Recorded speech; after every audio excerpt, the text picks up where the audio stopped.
makabangi ko, makabiya ko ng akong mga sala. Na maka-appreciate ko, maglimpyo sa akong kaugalingon. O muna yung intention nga ng ilis, mag-remind na nimo about the virtues na gusto ni Santo Niño, sa pinabuhi na gusto ni Santo Niño nga imong kuyan, na himo mangilad. Na ang importante ang pagtuo manato o gangato na mabuhat ang mga bunga. Basta na nga, nanasan, moingon ka nga, ang pare na maka-exercise. Technical mo ngayon na. Ang pari nagyon, ang ordering priest mo lagi sa tuban, mo exorcism. Ang katong uban, ang samang uban, ang kanang priest ninyo, deliverance. Mo na yung mga technical.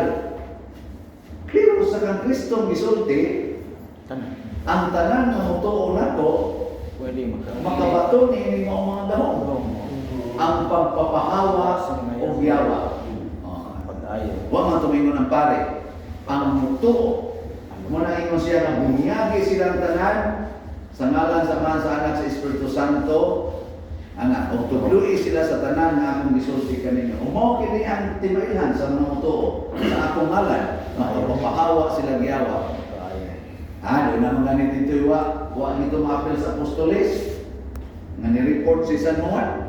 Lord, namin nakita dito, di ako sa itong mundo. Naggaling pa si mga, nagpapahawa sa diyawa, nagkayang masakit ito, among gibadlo.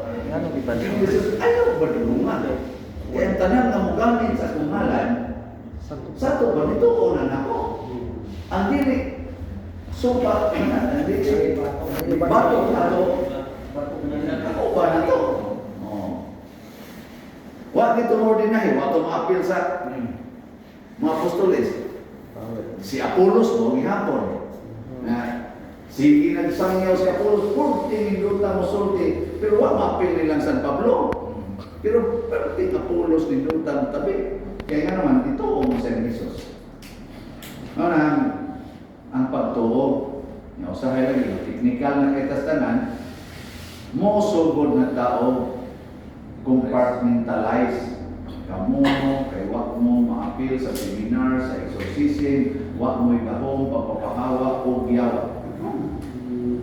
Na binunyagan ko, nagtuon ko mo. Pero ang exorcism, it is a ministry.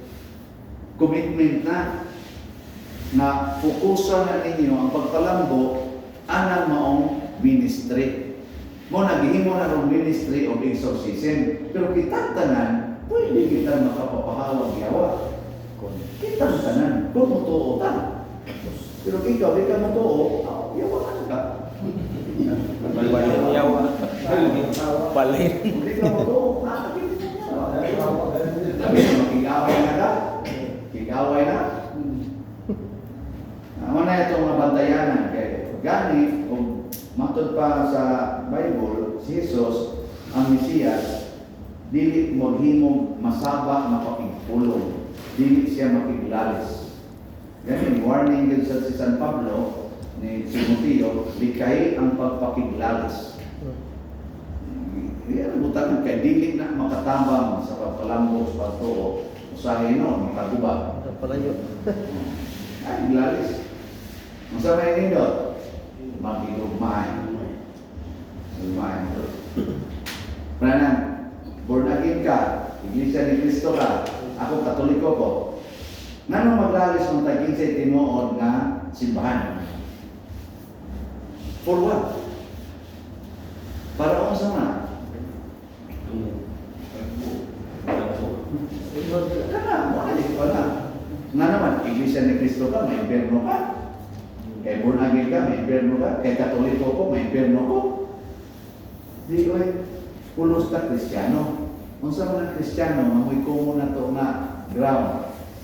Ang Kristiyano, nagtuo o nagsunod ni Kristo. Kinsa itong nasunod ni Kristo, ang dalan ng kamaturan o kinabuhi, maluwas ito. Ikaw niyo masabi ka puslanas mo kang Katoliko. Ang Katoliko, o ang born again, o ang ubang mga sikta, nakuha na sila nga sakyanan na nagsubay sa dalan. Sakyanan ba? Pila makabuk sakyanan mo agi ang daan diyan na to? Palihan yan na. Pero porang danay nagsubay. Pero doon na yung mga sakyanan na dali kay mabubat, di kaabot na to sunahan.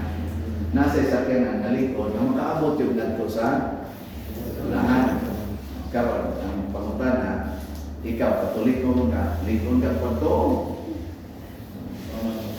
Pangutana, likod yung po to. Plata na ka.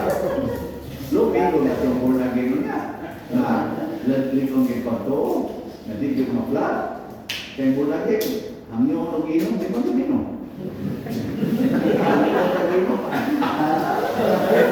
Pero okay naman ang inom. Kasi Kristo, pero kinakamao ka, nadigin mawa ang imong pagkakatoliko.